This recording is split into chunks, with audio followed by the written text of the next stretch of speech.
Welcome back to Orchid House. I'm Olivier in Fort Lauderdale, and today I wanted to show you and explain how I grow these two Mormodes, which are exactly the same cross.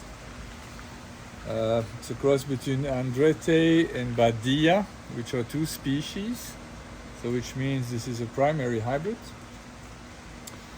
And it's definitely man-made because badia is endemic to Mexico, while andreettae actually grows in Colombia and Ecuador, so there's no way these two would meet in nature. Like many plants, or most plants in the Carassidium alliance, they are highly variable in color. That's particularly true for badia, which has many different colors available. Andreettae is usually more stable in that regard, but you see, same cross and you have completely different colors. This is really very orangey, and the other one is more like a coral flower that probably comes more from andreettae. Strongly fragrant.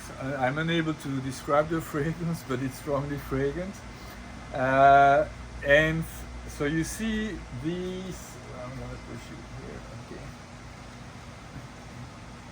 These grow now. I've been 2 years that I grow all my Mormodes and Cycnokis and Cycnodes in tree fern fiber, and it works great for me. These plants are really tough to grow because they rot so quickly, and so it looks like the aeration in the medium from tree fern fiber is the ideal option.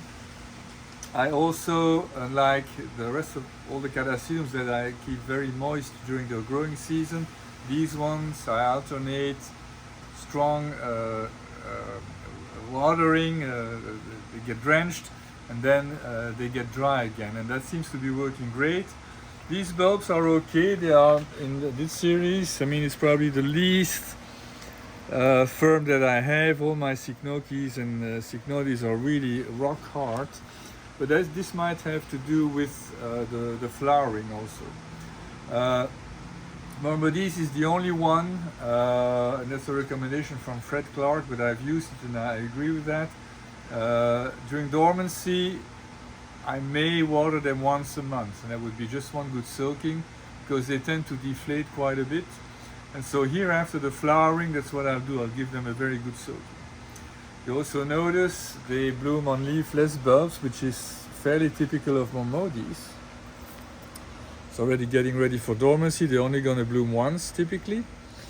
What is less common is that both here have inflorescences, spikes that grow from the bottom of the bulb here and then here as well.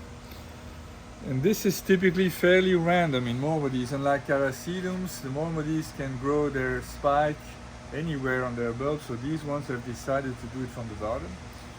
I assume it's just random. And what else can I tell you? Yeah, so they get good light, not excessive light.